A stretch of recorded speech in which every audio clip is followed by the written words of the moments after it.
Are you listening? Damn.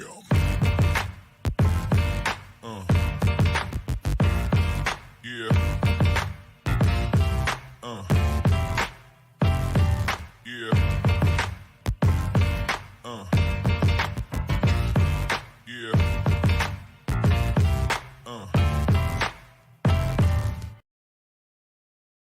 And welcome into another episode of the Damn Podcast here on the 24/7 Sports Podcast Network and powered by BeaverBlitz.com. I'm your host, Carter Bahns, joined as always by BeaverBlitz.com publisher Angie Machado.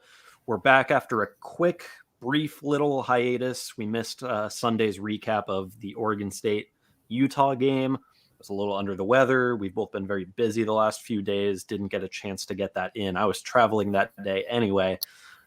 So we're here. We're gonna recap Utah a little bit, and then also look ahead to Oregon State's game on the farm at Stanford, late Saturday night, 8 p.m. kickoff.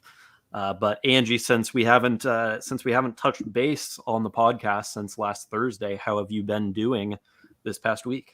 It's been good. Like you said, it's been crazy busy. So it's been a whirlwind, and goodness, that 8 o'clock game. So Carter, you know this, but we were actually, my family was supposed to be traveling to Fort Myers, Florida tomorrow. We had rented a canal house, just a little R&R as the kids are getting a little older. And that hurricane totally decimated it. So I was already kind of concerned about that, like midnight kickoff, 11 o'clock kickoff, but not going back east now, and ready for that 11 or 8 a.m. or 8 p.m. game here local time. It's a little easier to digest those early kickoffs when you're on the West Coast, I guess. But like, I'm just crunching the numbers, and I'm like, I might be at that press box until 3 a.m. I know that the Stanford press box closes 3 hours after the game ends, so there will be a drop dead time where I'll have to leave. But this could be like a 2:30 a.m. situation in that press box, which I think would probably set a new record. That would be a new record, I think. I want to say like 1:45, 2 a.m. At USC last year was the record. All I can say is thank God you're young, because I'm old. That just sounds brutal to me, but you're young. Well, that'll set me back though for a few days, because I think back to, a couple of games last year, those early flights coming back to Oregon the next day after a very, very late night, not even getting back to the hotel until like 3, 4 a.m. Like, there have been situations where I have not slept the night after a game. So Sunday morning content is it's, you never know what you're going to get after away games. Do you have an early morning flight then Sunday? 10 a.m. Okay. So like it's not terrible. It's not like a 6:45, 7 a.m. flight or anything, but okay, but we'll be running on fumes. You've been a little under the weather, so trying to doctor you up, but I know I've got my Gatorade on hand. We're staying hydrated. Gatorade, if you want to sponsor us, by the way, the Damn Podcast, the official podcast of taking a day off every now and then. That's right. No, Carter, it's been rough for you, and I've been trying to cover where I can, but then of course my week got crazy busy too. The 1 week that you get sick, so just stay healthy, lots of hand sanitizer, and it's been touch and go whether Carter was even going to go to Stanford. So I'm excited that you're actually going to go. It was a game time decision I had to decide this morning before I checked in for the flight. Checked in at 1:15 and said, all right, we're doing this thing. So I'll put on a flight out of Eugene on Friday, and we'll get down there. I mean, almost 48 hours before this game even kicks off with how late it was. I was just thinking, I was like, seems like kind of a waste of time to get down there Friday afternoon when this thing's not until Saturday, basically at midnight practically. But that's the risk you run when you don't find out kickoff times until 2 weeks in advance, I suppose. Well, it's Bay Area. Lots of things you can do, even down in the South Bay. And I'm like down the street from the Apple campus too, so I think I might see if they do like tours or something like that. I don't know. If anyone lives in the Cupertino, San Jose area and has any recommendations, I'll take them, because I'll have like 36 hours to kill before kickoff. So there you go. That's where we stand there. But We have a lot to cover because we didn't record on Sunday. So you didn't even do a he said, and I actually was pretty proud of my she said this week. I know I thought about just running yours and calling it like that's what she said or something like that, but I didn't. Would have been. I mean, that would have been a good idea in hindsight. I just didn't have the time. That was good. Okay. Yeah. So maybe in the future, if I don't have time for he said, you can run with that. That was clever. All of the Office references. I feel like didn't we do like a Beavs Broncos Battlestar Galactica or something like that before the Montana State game? Yeah, that's right. It was before Montana State. All right, we've wasted too much time. We got to jump in here. Let's talk some Utah because that we haven't put a bow on that yet, and I know probably all of the listeners right now are like, do we really need to go back? Do we really need to relive that? It was a 42-16 loss for Oregon State. Obviously, very ugly game. But that's going to kind of set the stage for the way we preview Stanford, because I think a lot of our takeaways from that game lead into a lot of the things that Oregon State needs to clean up, some of the concerns we have about the Beavs entering this week. So let's start with that game in Salt Lake City, Angie. Obviously, the main takeaway is the interceptions, right? Yeah, I mean 4 interceptions for the second week in a row.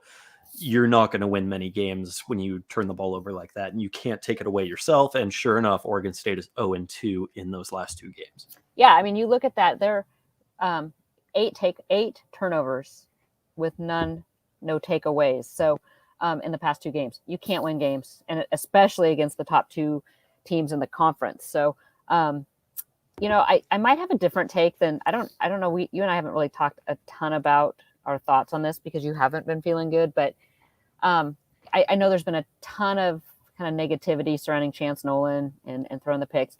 I'm going to take a different tact. And I mean, yes, he threw the balls.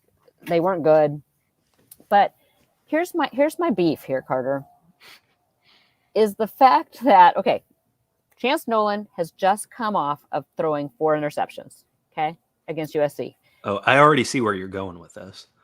Okay, so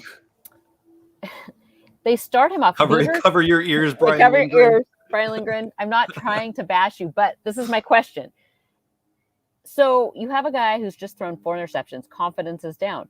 So what do you do when you get the ball to start the game? You go pass, which ends up an interception. Okay, leads to a score. Short field. Okay, got it. Next possession. Oregon State ran 5 times in a row, 2 of which were quarterback runs, which is what we've been talking about, building some confidence, getting those guys going. They were averaging 7 yards a carry yet again. Then they went. Those QB keepers those were not like 2-3 yard carries. No. They were like 7 to 10 yard runs. So, and I loved it. So okay, 5 runs, 1 15-yard pass, and then you had that little double reverse to Silas Bolden touchdown. 29 yards for Silas Bolden there. So, showed off his speed. I think we've seen a lot of that reverse play, and I want to see more of it because it's been unstoppable. But Chance Nolan, that is his strength, is his being able to use his legs. So I sat there and I thought, okay, Lindgren got into a groove here. This is how we need to play this game. What happens the very next possession? We go incomplete pass, pick 6, yet again to Clark Williams' side of the field on an out route. I was so frustrated because to me that's a call. I mean, that's an offensive coordinator. When you have a guy throwing interceptions already, why in the hell are you throwing to Clark Phillips' side of the field after you've just got done running 7 yards a clip? That is, to me, is and there's been some talk on Twitter. I was talking with Timmy Hernandez, former Beaver wide receiver, on Twitter earlier today, and he said you weren't going to win a game with Utah if you were just trying to ground and pound. I disagree, because if you take away the 2 short fields that Utah scored touchdowns plus the pick 6, Oregon State defense holds them to 21 points. And I think Oregon State's running game, while they're not going to get 7 yards of carry the entire game, they were moving the ball, and that was Utah defense's weakness. You pretty much covered all of the points that I outlined on our recap, so maybe we just move on. But no, so obviously the interception, there's a lot that go into interceptions. We've talked about this before. It's not always just the quarterback. It comes down to protection. It comes down to play call. It comes down to the defender. in our show notes here in the rundown, I just wrote Clark Phillips III is a dog. Dog. This guy, this is a very, very good football player. I think we just witnessed him put together probably 3 NFL scouting, highlight type plays in that game. In fact, Jonathan Smith, Brian Lindgren, they talked about it this week. They said a couple of those interceptions, point blank, were Clark Phillips III making great plays. Especially the first one. I think the first one and the third one, the pick six, like you just mentioned, when you're throwing kind of on a out in the flat there, it's a one-on-one type situation, and Phillips just jumps the route. That's the one that Jonathan Smith said did not like that read at all by chance. He has to find another receiver. So your point there definitely stands. I think 2 of the other interceptions, one thrown by Chance Nolan and one thrown by Ben Gulbranson, very much just Clark Phillips III making a great play. And RJ Hubert as well, the Utah safety who's had a great year. He had the 4th pick in that game, returned that 70 yards to the Utah or to the Oregon State side of the field. Just great plays by the Utah defense. And I think that can't go under the radar, because while Oregon State is absolutely at fault for a lot of this, that Utah secondary is probably the best Oregon State is going to see this year. So I think credit where it's due. But Carter, okay, so but you and I both had the same question going into the season with the receivers. Yeah. The question marks there. How frustrating is it? I mean, I get we cannot see the Beavers be one-dimensional and try to run all the time, because we know what happens with that. But especially when it's not entirely efficient. Exactly. But when you have questions already about your receivers, where are the plays just to get small chunks? Where are the bubble screens, the slants, just to get the ball in the? Because Oregon State's receivers are not big and tall and going to be able to out jump a Clark Phillips or most DBs. Their strength comes in open field speed and getting the ball in space. I don't know. No, I like that point. I was disappointed with play calling in that game. Yeah, I like that point, because I think that's where we've seen a lot of a guy like Trayshawn Harrison make big plays. I go back to that Fresno State touchdown he scored on the screen. It's that's a guy who yes, obviously he has his struggles with drops from time to time, but when you get the ball in his hands, watch out, because he's a guy who can make stuff happen after the catch. Silas Bolden as well. We know how Anthony fast Gould. He is. Anthony Gould. I mean, those 3 guys right there are some of the fastest receivers in the Pac-12. So I like your point there. Just check it down, throw some screens, some quick slant routes. Those are easier for the quarterbacks as well. So and build some confidence for them. Exactly. So that's, I think the second drive against Stanford, you try to establish the run, but then you also get the short passing game going and see if your receivers can make some plays against that Stanford secondary. Before we move on and take a full deep dive into Stanford, let's talk about the defense against Utah, because I think it kind of went underappreciated, because you look at the final score and you see Utah's got 42 points and you're thinking, wow, that's a pretty rough game for Oregon State's defense. Well, 7 of those came on a pick six. Like you mentioned, 21 of them came because of interceptions alone. You get those short fields, and Utah's at least going to come away with 3. I think the fact that Oregon State outgained Utah in this game is kind of a testament to just how well the defense played for most of it. And actually, if you look at the game flow, I mean, the Utes were held scoreless. They were stuck on 21 for almost 2 full quarters of play. I think they scored on the first drive of the second quarter and didn't score again until almost all the way through the third. Yeah. So that's, I mean that's the bulk of the game right there, but that they were held scoreless. Yeah, I agree. And you and I actually talked about this a little bit. I know, because I hadn't looked at all the stats and everything, because it just felt like offensively Oregon State couldn't get things going. But you're right. I mean, defensively, they held them. They kept it a game when it really, that's where, though, it's missed opportunities of not being able to get an interception or a turnover of their own. But that's the thing about this Utah team. And we can talk about this later, but I actually think Utah is way better than USC, because they're just such a solid team, well coached, and just don't make mistakes.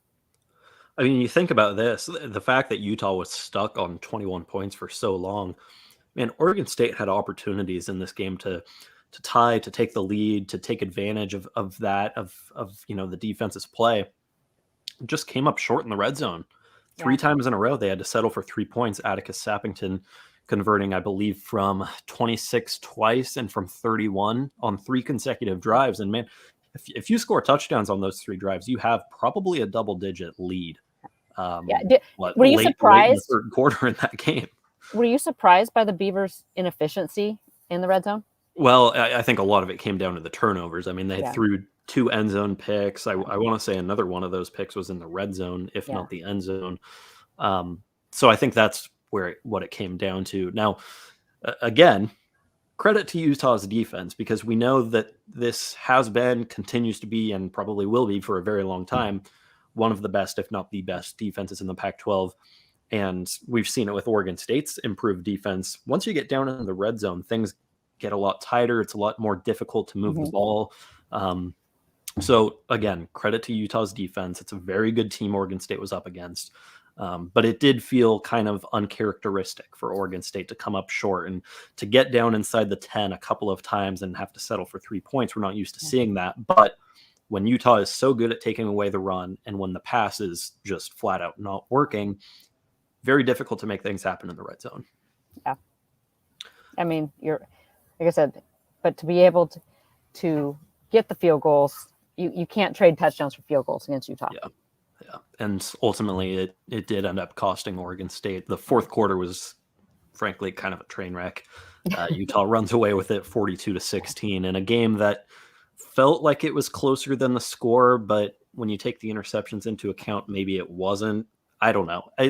I felt like it was kind of a hard game to recap, because I thought Oregon State did a lot of really good stuff, to be honest. Yeah. It was just the only thing that held them back were really the interceptions and maybe, I guess, the red zone inefficiency. The red zone, I think those things kind of go hand in hand. Yeah. But yeah, an inefficiency to score touchdowns in the red zone and have to settle for field goals was a big one. But I agree. It just never felt like Oregon State could get in any kind of rhythm at all. Yeah. All right. That's probably enough Utah talk, right? It is. I mean, here we are. Because you know what? We're Thursday. It is Thursday, and it's game week, and we got Stanford on the horizon. Yeah.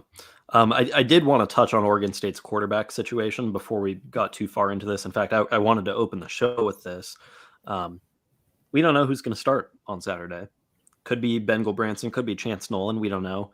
My gut tells me that, well, okay. I mean, I assume everybody listening knows what happened in the Utah game, but Chance Nolan obviously left the game, went to the locker room with a neck strain. Ben Gulbranson came in and played the final 3 quarters.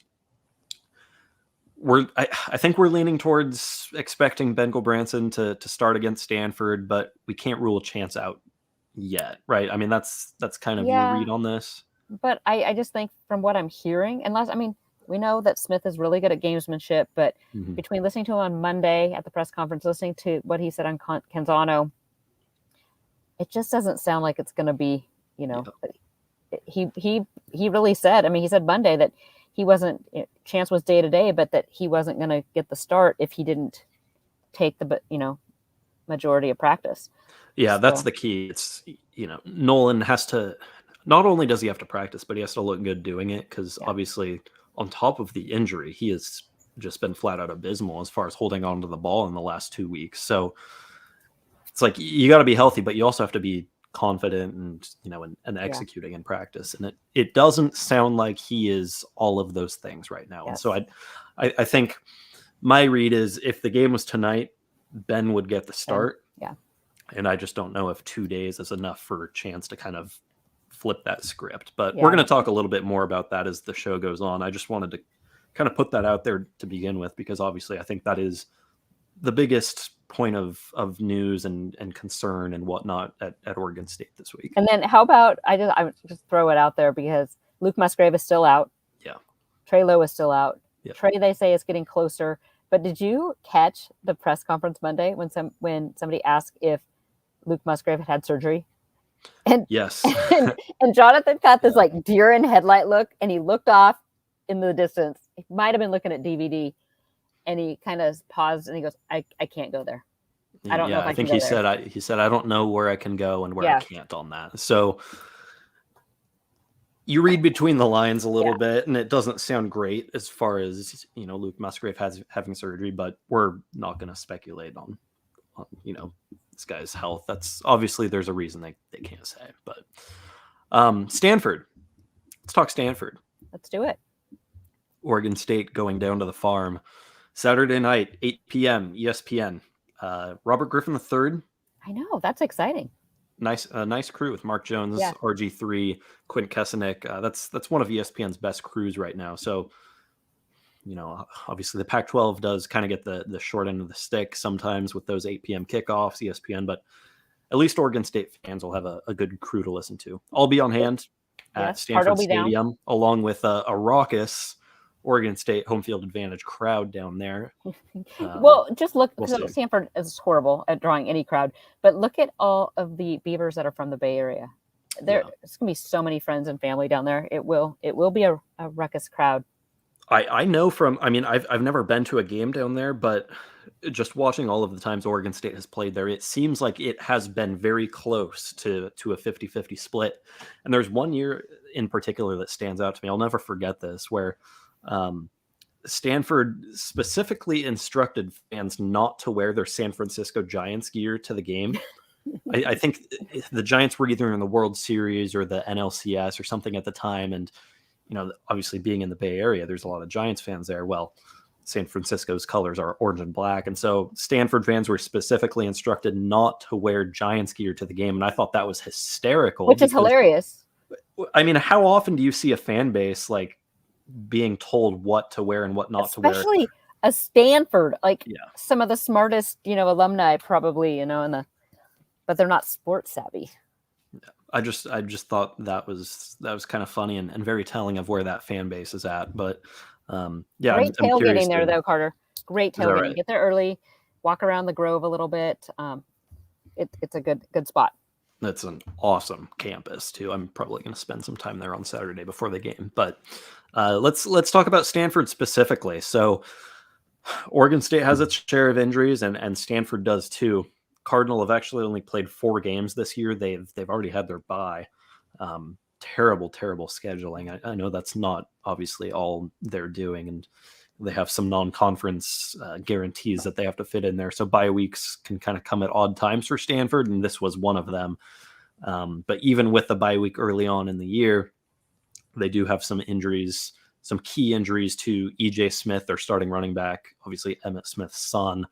I want to say high 4-star, 5-star recruit out of high school, was very productive in the first couple of weeks, but he's out for the rest of the year with his injury. So we'll see Casey Filkins, the Lake Oswego native and one-time Oregon State top recruit target.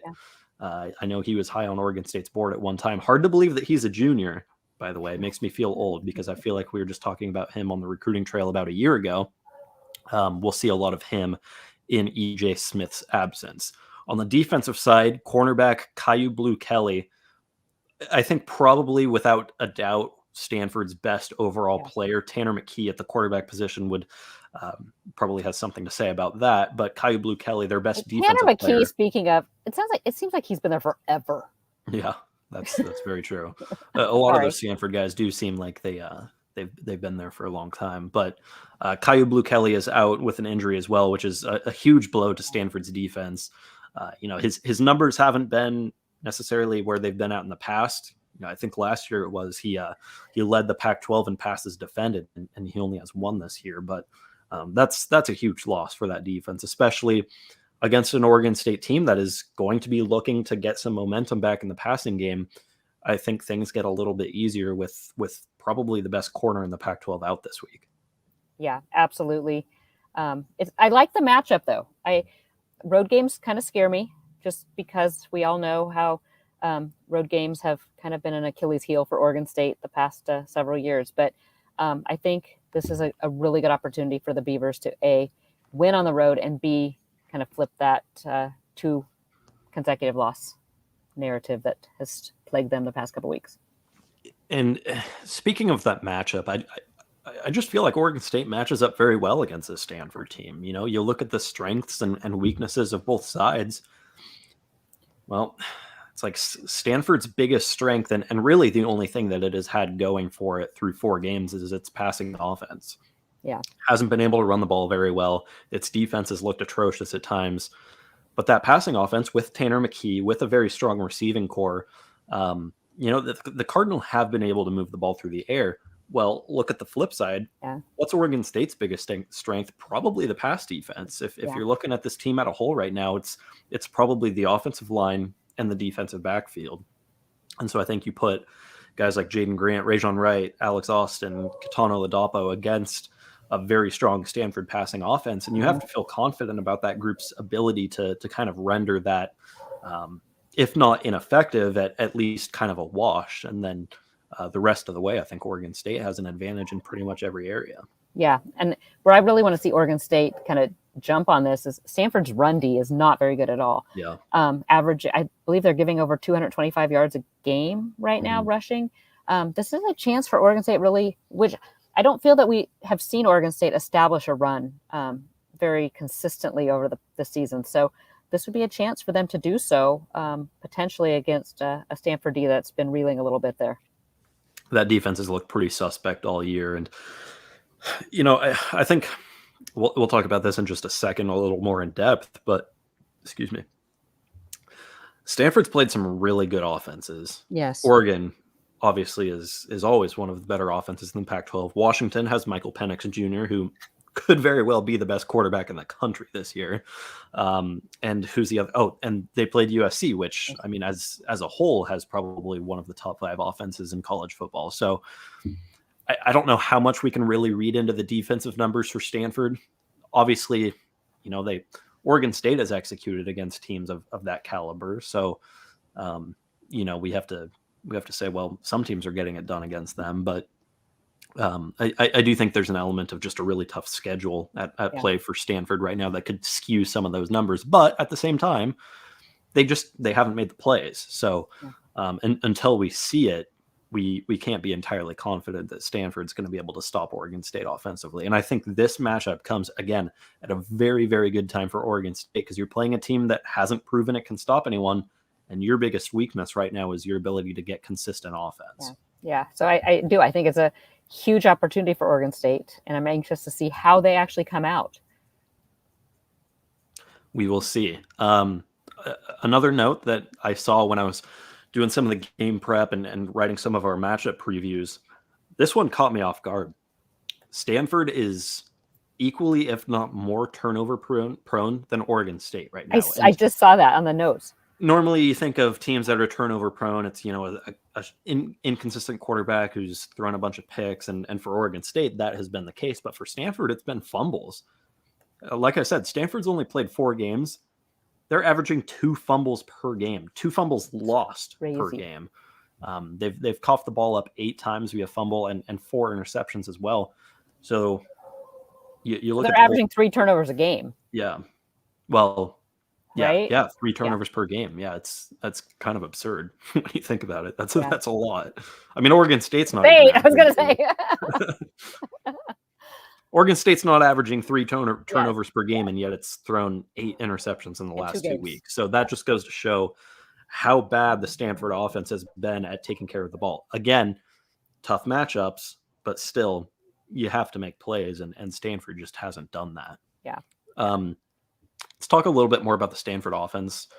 The slow mesh, Angie. Have you watched any of Stanford's games? Have you seen that offense in action? Because I got to tell you, sometimes, these new offenses come along with, you think back to Chip Kelly running the spread at Oregon, and you say, wow, that is going to catch on real quick because it's working and nobody looks like they can stop it. Slow mesh, on the other hand, I don't know if that's going to catch on quite like what Oregon innovated back about 10, 15 years ago. I think Wake Forest and Stanford are the only teams I've seen run it. Wake Forest does it well, Stanford doesn't. Yeah. I have only seen little bits and pieces of Stanford, so not enough to make any assumptions on it, but it isn't working for them. I mean, and their fan base is starting to get a little antsy, which surprises me a bit because I thought they were kind of a in for life with David Shaw. But you go take a look at the 24/7 sports message board over there for Stanford, and there's some unhappy fans. we'll use that as kind of a segue to get into our bigger picture segment here on Stanford. No, let's wait to. Yeah, let's I was wait. gonna say I was gonna say we could take a quick break. Let's do that as we hit the half-hour mark, and we'll come back with some bigger picture stuff on Stanford. Um, we'll use this as an opportunity to remind everyone that BeaverBlitz.com continues to be the place to be for Oregon State news throughout the Beavers 2022 season and their quest for a Pac-12 championship. Our content might have been down a little bit this week with me feeling under the weather and Angie being busy and everything, but we're very quickly picking back up. I'll be down in California for the game, and we'll have all sorts of coverage throughout the weekend. And then, of course, as the season rolls along, the bye week, I believe, is a couple weeks away, but even then, we'll keep things going even when the team is off the field for a little bit. So the bye week's actually a fun week because we can go. Carter and I then have time to kind of deep dive into some statistical analysis, and it's kind of a fun week. Conversations in the lodge have been very entertaining and fun to read over the last couple of weeks as well. Great debates with Oregon State struggling on one side of the ball and looking very good on the other. You're gonna get all of that at BeaverBlitz.com with a VIP subscription. So get in the lodge and get access to some of our content that we put behind a paywall. That's oftentimes our most entertaining and most insightful reads, and you can only get access to that with a membership. So sign up today. We'd love to have you join us. You guys have continued to help us break through the roof and shatter our records at BeaverBlitz and on YouTube as well. So this is why Carter gets to travel to these games, because we never used to cover road games. So we have nobody to thank but everybody who's listening to us live on YouTube and everybody who's subscribed at BeaverBlitz.com. So we'd love to have you join us if you haven't already. All right, looking at the bigger picture for Stanford. So Angie, before the break, you kind of mentioned that, Stanford fans, however many there are, have not been particularly thrilled with Stanford's play the last couple of seasons, and for good reason. Stanford for so long was thought of as one of the best teams out west, won a couple of Pac-12 titles. It's pretty much Stanford and Oregon there for quite some time. The Cardinal have really fallen off recently. They're 1-3 to start the year, looking like one of the bottom dwellers in the Pac-12 in 2022. Do you think David Shaw might be coaching for his job at this point? I mean, it feels weird to say because we think of David Shaw as one of the best coaches in college football, but I mean, he's just not getting it done right now. Yeah, you know what gets me is college football is such a funny sport. I mean, gosh, we just saw Paul Chryst get fired at Wisconsin, and I mean, he's I think had like no worse than the worst season he's had is an 8-win season. Like he had an almost identical record to Bo Pelini. Nebraska. Yeah. It's just stupid what goes on sometimes. But I think Nebraska fans want Bo Pelini back now, by the way. Exactly. Stanford's an interesting job. I mean, so for years they were horrible. I mean, yes, you could go back to the Walt Harris days and the Tyrone Willingham days. They were horrible. Stanford's an interesting place because of the academic piece to it, and you throw in now, I really do think that the whole transfer portal has really affected Stanford, because Stanford can't go out and just grab a guy mid-year to come in. They have to still go through the whole academic admittance process, have all the requirements for whatever degree they're going to. I mean, it's not an easy thing at Stanford, because Stanford doesn't water down things for athletes, or those athletes need to be accepted just like any other student. So I do think that transfer portal has impacted them in a negative way when it comes to recruiting. And I don't even think it's just limited to the portal. I think early signing period is part of that. I think the big wave of early enrollees that you see come in before spring camp, Stanford can't really do that. They're limited to 15 student athletes enrolling early per year. And I believe that's across all sports. I don't even think that's just limited to football. I could be wrong there. But the early signing period hurts them. I think some crazy number like 95% or something like that of high school student athletes are signing on early signing day. but Stanford won't admit students that early, and so they have to wait until January, February, or later to bring these kids in. I think that is it's unfortunate for Stanford and for that football program, because some of that is out of their hands. I mean, a lot of that is done at the administration level. But I think, unfortunately, you're just seeing college football kind of leave Stanford in the dust with some of that stuff. I mean, a lot of programs out there have adapted to it. Oregon State very well has adapted to it. I mean, Beavers were on the cutting edge of the transfer portal. But schools like Stanford, who have these policies in place and have so many limitations to what they can do, it's just kind of unfortunate that, I think you're seeing the game kind of pass Stanford by right now. Well, and I think that can kind of, yes, it's Stanford to a higher degree, but I see that with the whole conference realignment, though, as well. When you look at the Pac-10, Pac-12, with their academic standards for conference, admission coming into, if you were to expand the conference, they have so many rules and academic areas that have to be met in order to be a member, which I get. I understand the prestige of being in the Pac-10, Pac-12. However, I think there needs to be some type of a way to make with the whole advent of super conferences and such, Pac-12, Pac-10 is becoming irrelevant as well. We just, we digressed. I know, sorry. It's okay. No, I think Stanford is very emblematic of a lot of the changes that we've seen in college football and how that can impact programs and conferences. I think we're seeing that right now in Stanford. Yeah. But on the flip side, now let's talk about the Beavs. I'll throw a little, a silver lining maybe to Stanford right now. You look at its 1-3 record and you say, man, this team's terrible right now. Its only win is against FCS Colgate. Which, that's a toothpaste brand. 3 straight losses, but they've all been to ranked teams, and they've been to, right now, will look like 3 of the best teams in the Pac-12, USC, Washington, and Oregon. And I believe 2 of those were on the road. I think the last 2. So I think it's possible that Stanford could be better than its record, right? Oh, absolutely. I mean, those 3 teams are the class of the Pac-12 right now. Yeah, I totally agree. So that's where this matchup is interesting to me, because now Oregon State has come off of 2 really tough losses against 2 of the best teams in the Pac-12. So you have 2 teams that are kind of down on their luck right now. And so how do they bounce back? Yeah, that's the key. I mean, it's unfortunately for Oregon State, it has to bounce back on the road. Yeah. Now, road games in the Pac-12, they don't get any easier than Stanford, but maybe still UCLA. Yeah. Well, possibly.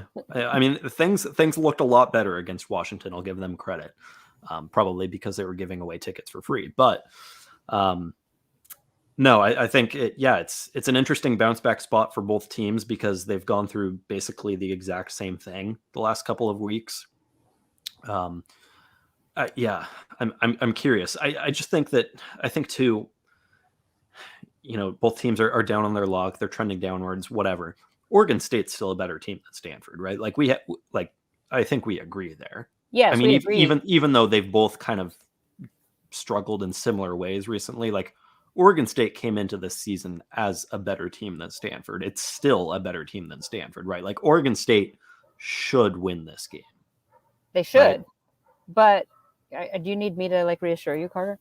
Kinda, yeah. Just because, yes, I mean, what have we seen from Oregon State recently? Not good stuff. Well, exactly. So on paper, I think Oregon State should roll this game. Yeah. But then you look at Oregon State and their struggles on the road, especially in Pac-12 games, that kind of makes me question, because we haven't seen consistency from them on the road. And I don't know what it is about the road for Oregon State, but they just have struggled for years. So that part makes me pause a little bit. But yeah, I don't want to give anything away, but I will, because I actually think Oregon State wins this game. I won't tell you by how much. You have to check tomorrow's staff picks. We'll keep the score predictions for the BeaverBlitz staff picks every Friday morning. But yeah, I do agree. Oregon State is a better team. Came into the year as a better team, still is, and even with these teams playing very good teams and losing and looking bad doing it. You know where the defense? There's a or, you know, hey, I'll say this: there's a reason Oregon State opened as a touchdown favorite in all of the sports books. Like, you know what I'm people going to tell you the recognize that Oregon difference is? State's still the better team here. The difference is, and this is this is what's so incredible. The difference is in the defense, and that is a huge credit to Trent Bray, because you wouldn't have said that last year. No, and actually, let's go back to last year. While we're at it, Oregon State crushed Stanford and snapped an 11-game losing streak in this series, I believe. So, the monkey's off their back now. I mean, Oregon State is actually riding a winning streak in this series for the first time in over a decade. But it hasn't won on the farm since, I believe, 06, either 06 right? or 08. So, I mean, this is a place that, while we talk about it not being a very hostile environment, and as far as road games go, it's kind of an easy one. Well, Beavers haven't done it in more than 15 years, so they still kind of have something to prove there. But we'll come back to Stanford in a little bit. Let's shift our gears here and talk Oregon State. Some news from Corvallis, some keys to the game, and then as we close things out, as we always do with some of the other Pac-12 games this week. But Angie, let's start with Jonathan Smith's press conference on Monday. An interesting one. Normally, Mondays are spent talking about the upcoming opponent. It starts off with a little bit of a recap from the last game, get some injury updates and whatnot. And then a lot of the focus is placed on what's ahead. What's Oregon State working on this week? What does the opponent do that is going to cause them problems? I think there was brief mention of Stanford, but for the most part, it was like 15 minutes of just kind of rehashing what went wrong at Utah. And so kind of I guess a unique flow. We're getting kind of nerdy here, but a unique flow to the press conference. Yeah. And I guess I'm curious what some of your takeaways were from Jonathan Smith's thoughts on how Oregon State played, coached, responded to the Utah loss. I'd love to be a fly on the wall in the Valley Football Center this week, because I do think Jonathan Smith, I think there's been some discussion. I think that, him and Lindgren and the offensive staff have had to maybe have a little powwow this week and kind of figure out what went wrong, and maybe not even what went wrong, but as a coaching staff, you have to take what your team's doing. So you see what they're doing and what they're not doing well, and then not only come up with a game plan, how you can attack the defense, but how you can create a game plan that works to your strengths as well. So that is where I think this, and Coach Smith, I think, alluded to the fact that, he wasn't maybe necessarily 100% happy with some of the play calling and just some of the way that game kind of went down. So that's going to be interesting too. I mean, just to kind of see getting these players in the best position for them.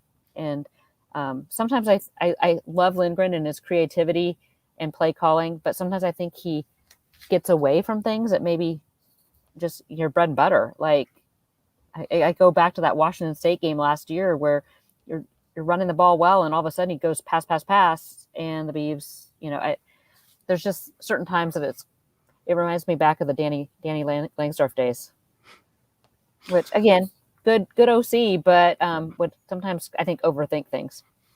Yeah, I think still at the end of the day, you and I sit here and we think that Brian Lindgren is, by and large, one of the best offensive coordinators west of the Mississippi, right? I mean, he's very widely regarded as one of the best coordinators in not only in the Pac-12 but in college football. Okay, I'm going to go off on a tangent though, because this is one of the things that's kind of been stuck in my head. Is you have Brian Lindgren, who's one of the top OCs, considered one of the best OCs, and Jonathan Smith. How in the hell has Oregon State struggled so hard to get good quarterbacks to commit to Oregon State? It's a good question. I think the jury's still out on Ben Gulbranson, but if he hasn't been able to run away with the job now entering year 3 of his career, I guess you start to wonder, what his ceiling really is. That's probably a discussion for another day, but it's something that, I think about sometimes. Yeah. Aiden Childs coming next year, I think could be the first to kind of reverse that trend and be the quarterback that breaks through for them. But back to more this game week week. type Yes. stuff. Sorry.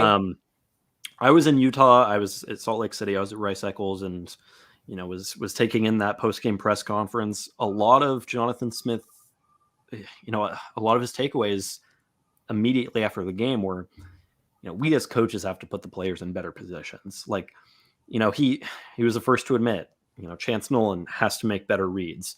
But I think Jonathan is, I think he's I think he does a great job of analyzing the differences between the player didn't execute and the opposing team really just made a great play, or our coaching staff didn't call the right play there. And so when he specifically calls out the coaches and himself multiple times in the post-game press conference, that doesn't happen often, but when it does, like, that it means something, because I think he recognized that the play calling wasn't there. That as far as game management goes, like, they weren't putting Chance Nolan and the rest of the offense in the positions that they should have to be successful. And that's what ultimately cost them a couple of turnovers, and probably didn't cost them the game because they just didn't execute well enough, long enough. But I think the fact that we heard Jonathan say that on Saturday, and then he doubled down on it on Monday, it's very telling of how he kind of analyzed that game, because we don't hear that very often. Yeah. And I mean, that was my takeaway too. I mean, it's hard to get into Twitter and get into little debates, but that was my take as well, is that the coaching staff maybe needed to look in the mirror on that one a little bit. Not 100%. I'm not putting the 100% of the blame on coaching staff, but there was some questions there that, like I said, and it really, to me, in my opinion, it was the beginning of the game. Not once it got out of hand, because once it's out of hand, you have to be throwing. But it was those early first three possessions that really kind of made me scratch my head a little bit. And some of the red zone play calls, throwing on 1st and goal from the 8, like, that's typically a running situation, and you throw and it turns into an end zone pick. So, there are some play calls that I think they're probably looking back on. Let's move on to the injury side, because obviously Jonathan's Monday press conference, lots of injury news usually comes from that. You mentioned earlier on Luke Musgrave, Trey Lowe remain out. Lowe again is getting closer. I think we'll see him again before too long. Alton Julian still kind of ramping up. They're not going to rush him back, but I do think we see him at some point this year. The thing is, we're getting to this point in the season now where, these guys only have to sit out 2 more games before they can redshirt. So, some of these guys, if you don't see them before the bye week, don't be surprised if you see them in November. Yeah, because think about that. If you could get Alton Julian back, let him redshirt this year, when you potentially, when you're losing Jaden Grant, that's a huge, give him an extra year. That'd be big. And I think now that we're at this point in the season, entering game 6, looking at the way that defensive backfield is shaped up, I wouldn't be surprised if they just strategically held Julian out. But I guess we'll see. The other injury update, of course, was on Chance Nolan. Jonathan said that he would need to get most or all of the week of practice under his belt and look good doing it in order to have a chance to start. Otherwise, excuse me, this Gatorade is it's giving me the burps. If Chance is unable to go on Saturday, Ben Gulbranson will be the starter. Tristan will be the backup. Tristan Jeppia will be the backup to Ben in that case. So there's now a very clear pecking order at quarterback. It's Chance Nolan, Ben Gulbranson, Tristan Jeppia. I think Smith in the past couple of days and after Saturday, very clear in that he is sticking with Chance Nolan if he is healthy. This wasn't a benching for Chance. He legitimately got injured. He's working back from an injury. I think Smith in the past has very much been a guy to commit to one quarterback and roll with him. And I think we're seeing that again this year, just based off of, kind of the verbiage of everything he has said this week makes me believe that he's sticking with Chance even through his struggles. A couple of the other. Yeah, Joe Golden, I know, is out. Isn't he day-to-day? He's day-to-day, but he was in a boot. He injured himself pregame in Utah. So I actually got a text from one of our members and said, Joe Golden just limped into the locker room. And then a little later, and Joe Golden's on the sideline in a boot. Yeah. Marco Brewer is still day to day as well. I actually saw him warm up for the Utah game. He was running with the twos, and I could be wrong on this, but I feel like I saw him come in for like a special teams play or something during the game. So I wouldn't be surprised to see him get back into the starting lineup as soon as this week, if not the next. And I think that pretty much rounds everybody out. A couple of other interviews throughout the week. Trent Bray talking about the slow mesh was one of the points that stood out to me. It's a unique offense, again, that Stanford runs, and one where you'll see the quarterback and the running back kind of hold the ball together in the backfield for a few seconds. It looks very weird. It's like very unlike any offense that you have seen in college football. And it's basically an RPO-based offense. Yeah. So if the quarterback likes the read that he sees downfield, he'll pull the ball and throw it. If he sees the front seven kind of, playing back and, taking away the run, he'll hand it to the running back, and the running back will make his read. So it's a very heady type offense. And I call it the smart person offense because, well, I mean, it takes a lot to be able to make those reads real time. But then you look at the two teams that run it, Wake Forest and Stanford are two of the most prestigious academic institutions in this country. So I call it the smart person offense. But as Trent Bray said on Wednesday, Oregon State has a challenge this week, in that it's facing an offense that it hasn't played against before, and scheming against it. You really have to emphasize your discipline with your eyes and staying focused, locked onto the ball, and not focusing on, anything that they're throwing at you, and making the read and making it difficult for the quarterback and running backs to make their reads as well. So I'm curious to see how Oregon State approaches it, but I'm glad that Trent Bray was asked about that, and kind of got his thoughts on facing that unique offense as well. Do you think they keep a spy, like keep Jaden Grant or Omar Speights back? 100%. We've seen Oregon State do that in the past against mobile quarterbacks and dangerous running backs who can make plays as receivers as well. Casey Filkins can do that. He is a receiving running back as well. I think, you see like an Omar Speights or to your point, a Jaden Grant, maybe Ryan Cooper Jr. at nickelback as well. Yeah.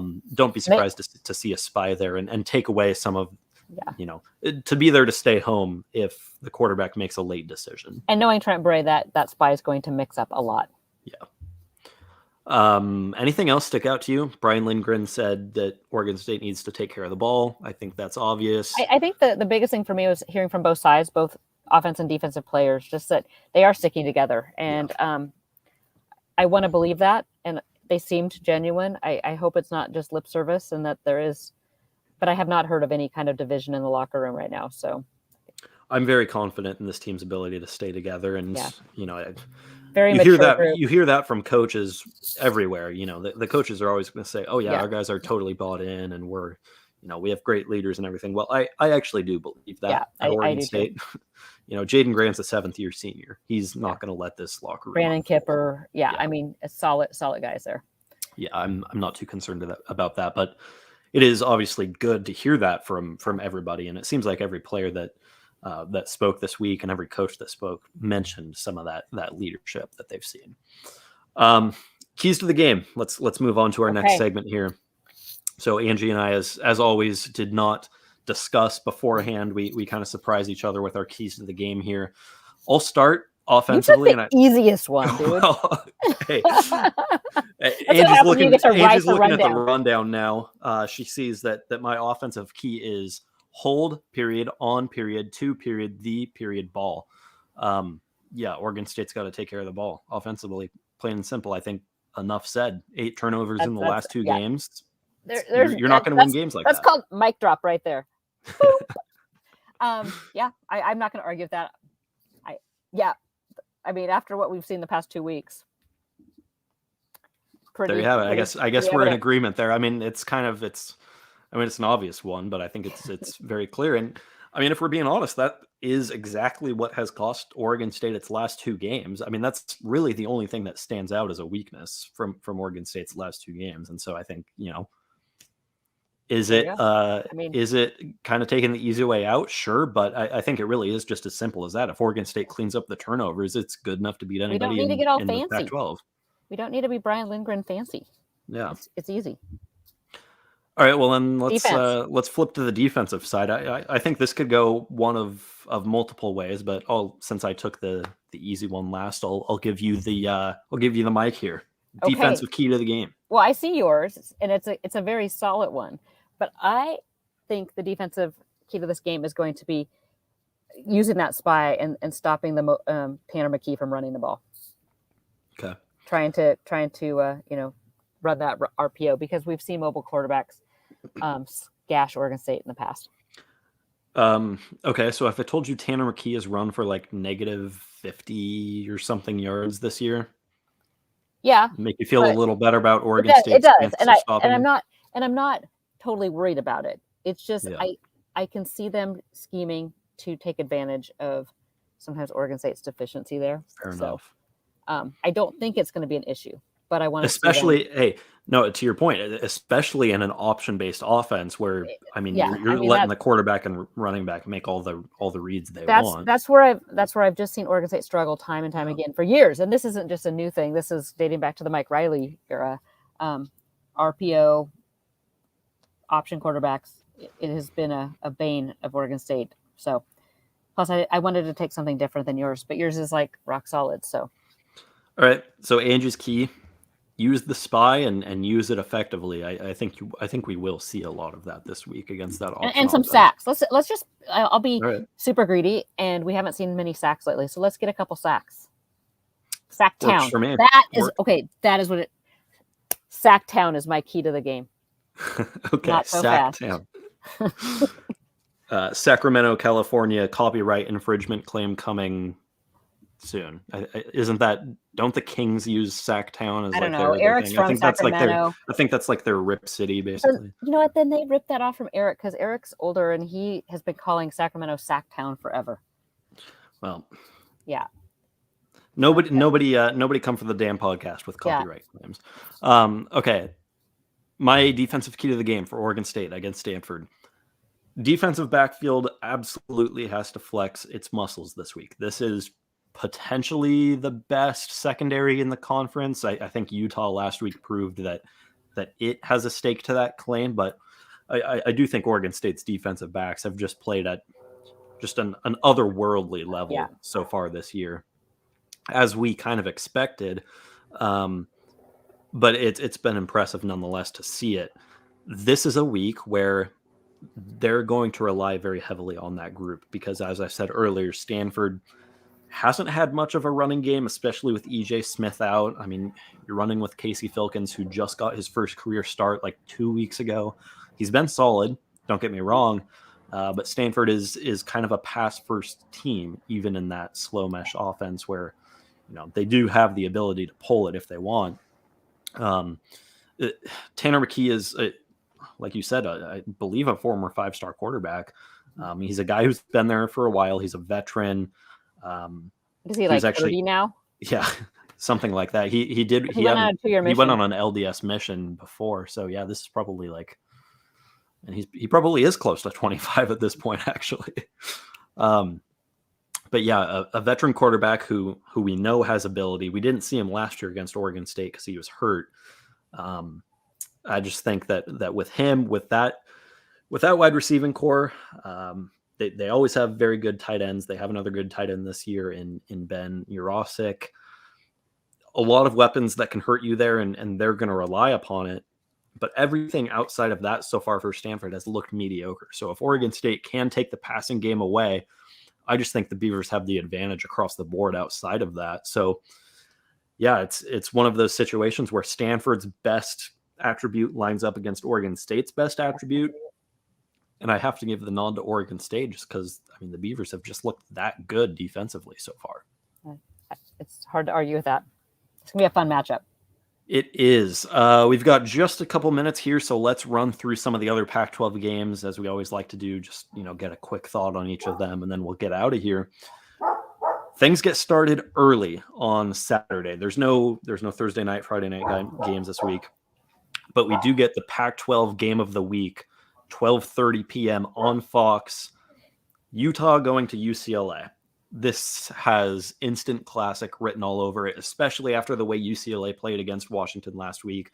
The Bruins are still somehow undefeated. I still think they suck.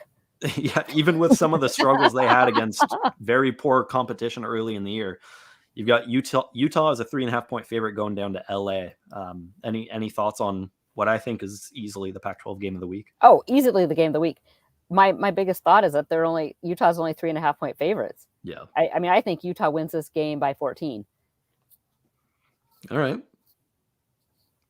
Head to Caesar Sportsbook, the official sportsbook of CBS, and place your bets with Angie's advice there. I have not seen enough from UCLA to think. I guess I'm kind of biased though, because I grew up a USC fan, and so I've always hated UCLA. Gotcha. And they wear baby blue. And I'm wearing baby blue shorts today. Okay.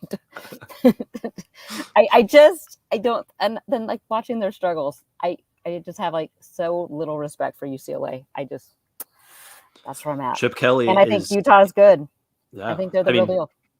Chip Kelly's saving his job, and he gets another big opportunity this week. I think they really handled business in a game that their fan base really expected them to go and do big things in that spot against Washington, and sure enough, they did.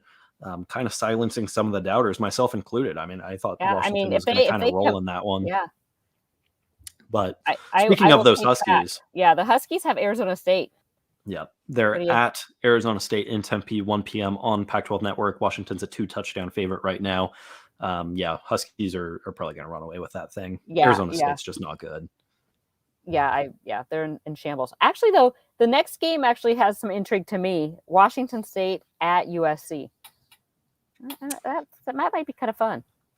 Yeah, Washington State 12.5-point underdog right now, 4:30 p.m. on Fox. Going down to the Coliseum, obviously a very tough place to play. Washington State has looked good outside of the fourth quarter against Oregon. That's a tough one. That'll be an interesting game because I think Washington State's offense can keep up with them a little bit. Yeah. How about Oregon 13-point favorites at Arizona? Oregon, I'd bet Oregon heavy in that one. I don't think Arizona has the defense to slow down what looks like probably the second best offense in the Pac-12 behind USC right now. Bo Nix is absolutely clicking there. Oregon looks unstoppable right now. They really do. They look like the team that I think we expected to see this year. And the team that we didn't know that we would see after that loss to after that loss to Georgia. But they've bounced back in a big way. Okay, well, if there's a color combo that I respect less than baby blue, it's yellow and green. So I'll just go there. Nice. I still think they're soft. I still think they're top 4 team in the conference, but yeah. I'm starting to sound like Lee Corso here with my rants. Better just hush up. Not so fast. Before we get out of here, since we're talking point spreads, Oregon State right now 6.5-point favorite at Stanford. Are you leaning one way or another on that? Well, I picked the Beavs to win by 7. So I don't know. There you go. Yeah, I think that's a fair number. Obviously, we don't know who's starting at quarterback for Oregon State, so there's a little bit of uncertainty on the Oregon State offense right now. But yeah, I think I'm pretty confident in Oregon State's ability to win this game, regardless of who's at quarterback. Yeah, I don't think the quarterback. I don't think the quarterback makes that big a difference because I think Chance has struggled so much of the late. It's not necessarily a bad thing to see and some new blood in there. I'll say this: going into the year, I think I picked Oregon State as probably a 2 to 3 touchdown favorite over Stanford. I think I'd backtrack that a little bit just because of the turnovers recently, but I still think Oregon State is at least a touchdown better than Stanford and probably more. So give me the Beavs by at least 6.5. Yep. But that is, man, we went overtime today. I know. Look at that. Kind of expected that. We had some Utah stuff to talk on the front end of the show. Now that we're both good, we're both healthy, we are fully back in the Oregon State football Beaver Blitz mindset. We will be back on Sunday to recap that game. I'm getting back to Oregon very early. I'll be back in Sherwood in the early afternoon. So we will definitely go live on Sunday to evening. recap the game. But in the meantime, head to BeaverBlitz.com on game day. Have all sorts of coverage from California. A couple of more points of preview content coming up beforehand as well. And I just got word from Peter at Riley Osborne that the trench report is waiting in my inbox. So nice. If you want to become a smarter football fan, you definitely want to be a VIP member to read that, because he actually does film breakdown with him dissecting plays. So it's definitely a must read article each week. Another good reason to head to BeaverBlitz.com and join as a VIP member ahead of this week's game at Stanford. We're going to be back on Sunday to recap that game. Until then, you can follow Angie on Twitter at Angie Machado 1. You can follow me at Carter Bahns, and we'll talk to you on Sunday for another episode of the Damn Podcast.